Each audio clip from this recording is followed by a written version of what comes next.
Paradigma ketentaraan. Tentara adalah warga negara yang siap mati dalam perang membela negara, untuk rakyat, keluarga, orang yang dicintai diri sendiri, sehingga tidak boleh mati. Ketentaraan harus sangat-sangat kuat, guna mencegah perang. Ini ajaran ketentaraan zaman Tiongkok kuno oleh seorang ahli perang bernama Sun Tzu. Masihkah sekarang relevan? Dulu, ketika mempelajari Sun Tzu dalam kewiraan, saya menangkap beliau terutama sebagai seorang ahli strategi perang. Setelah melihat kembali pemikirannya, saya justru memperoleh kesan yang berbeda. Strategi tertinggi adalah bagaimana menghindari perang. Pemikiran beliau banyak memengaruhi perkembangan strategi dan doktrin kemiliteran di berbagai negara, yaitu tidak boleh mengganggu rakyat sipil, tidak membunuh musuh yang telah menyerah. Bagaimana dengan paradigma TNI dan doktrin-doktrinnya? Memamerkan kekuatan alutista juga dapat menjadi sarana untuk mencegah lawan menyerang. Tetapi hindari ketergantungan pada alutista yang hanya diperoleh dari import. Raja adalah panglima perang. Kerajaan pada awalnya hanya mengurusi keamanan negara.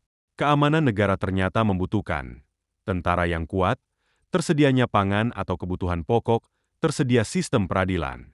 Ketiga hal tersebut dalam perkembangannya terus berkembang sehingga sangat kompleks bahkan satu sama lain terkait sedemikian rupa, tanpa bisa dipisahkan satu sama lain.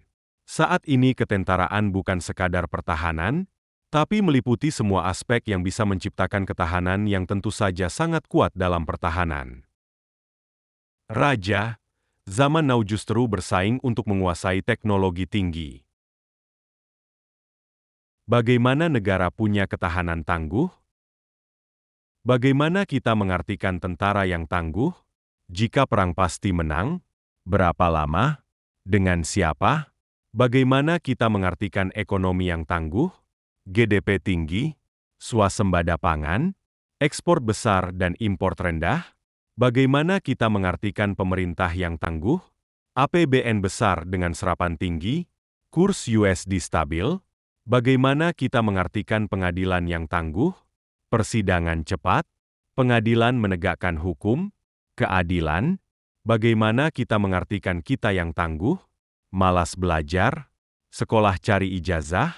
Sekolah terus? Belajar terus? Slide ini berisi. Bagaimana kita mengartikan sesuatu yang diulang? Pentingkah pengulangan itu? Itulah paradigma. Bagaimana kita mengartikan sesuatu yang menentukan sesuatu akan menjadi apa di kemudian hari. Silakan tentukan. Bila rakyat kita kuat, tentara kita akan kuat pula. Atau bila tentara kuat, rakyat akan jadi kuat.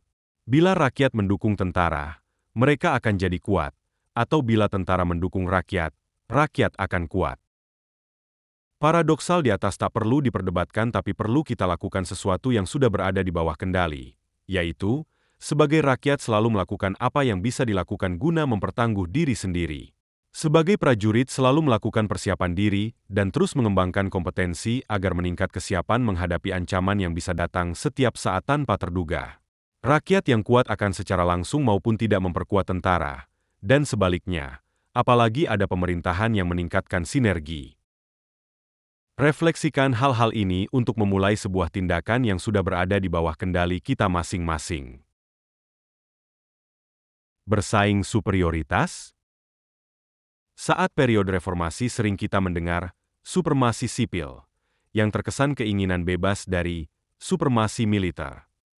Guna bisa meningkatkan ketahanan nasional yang benar-benar mampu mempertahankan kedaulatan bangsa agar mampu mencapai adil dan makmur.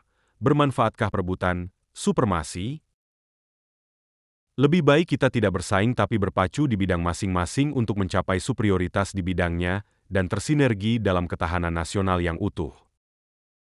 Dirgahayu NKRI. Merdeka!